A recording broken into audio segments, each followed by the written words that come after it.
Well, welcome to an update on Judith.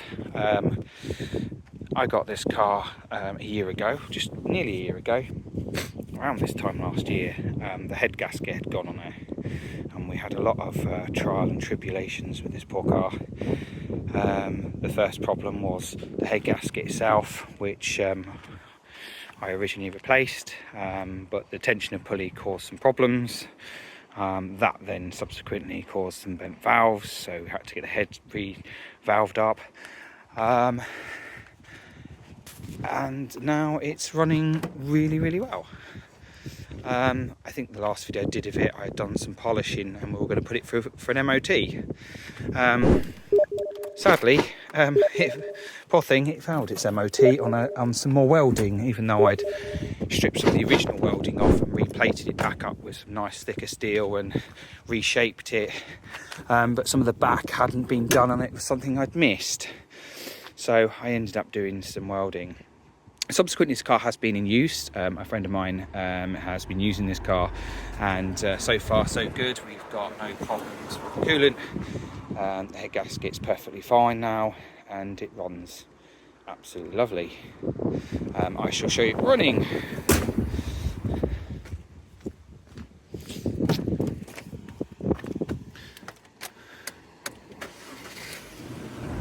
There we are.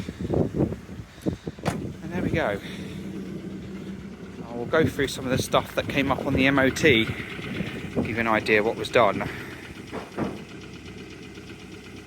Sounding like it should do. So I'm really happy with it. I've given it a bit of a clean, it just needs a polish really before it goes to its new owner tomorrow.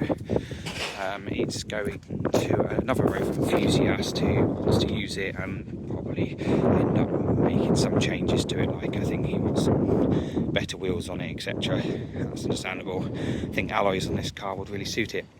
So on the MOT, what had happened was it had fouled on the rear brake pipe, had corroded. It corroded on this side in here.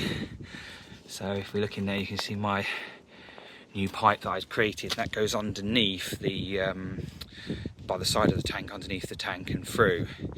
And then what I've done is done a join just sort of towards the back end where the pipes go all the way down to the front of the car. That's adequate, that's what garage would do, and there's nothing wrong with that at all. The other problem what we actually had was down here.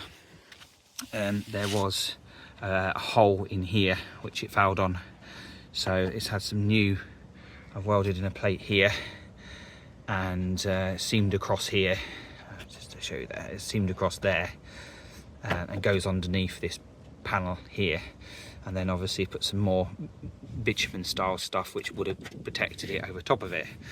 It's a small plate, unfortunately it got a bit rotten around the inner seal under here, so I replated that up with a new bit of welding as well. There was also another, I'm not going to get into the car on the road, but underneath there was a very small hole, and we're talking it was a hole that related to a plug, and the plug itself had rotted out over time, so just had to put a new plug in there from ordered from the Rover specialist. That new plug was this side, actually it was down underneath there, and then I put some more undersill on there just to protect the new steel plug, which meant I had to put the carpet a bit inside. Other than that, there's only a small advisory for bushes, which is usual on these cars. A bit of a pain to do.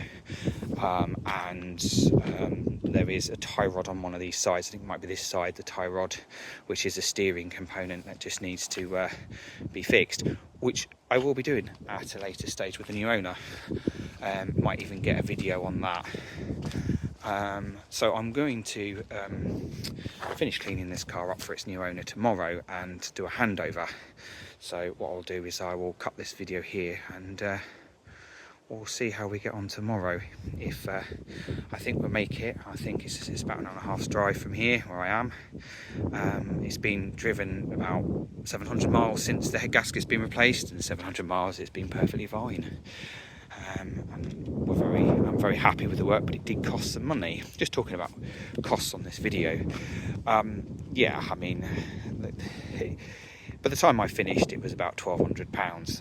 And in fairness, you're getting a lot of car for your money for £1,200, including I've had a new radiator, new head gasket, some new valves in there. Subsequently, it's had a lot of welding I've done myself, so all of the underpinnings are all solid. So it's a relatively nice condition car for £1,200. Isn't that bad. Just like my time painstakingly doing it for a weekend, not spending with my family, spending on this car. You've just about seen here the lovely new radiator in there, which I like. It's nice to see a new radiator like that. Okay, I'm going to now get this finished off while the weather's nice, and then tomorrow we will meet the new owner. So I've arrived to a place in Yorkshire where basically Judith is now going to be transferred to its new owner, and its new owner is going to rename the car, which is understandable, but it drove here fine. It's been absolutely a joy to drive. It pulls really nicely. There's no knocking, no bad sounds. There is some work to be done on this car, which with the new owner's permission, I'm going to work on it for him, so hopefully a video coming soon. He's got himself, that's his car, nice little Rover there, 200, which is lovely. Yeah,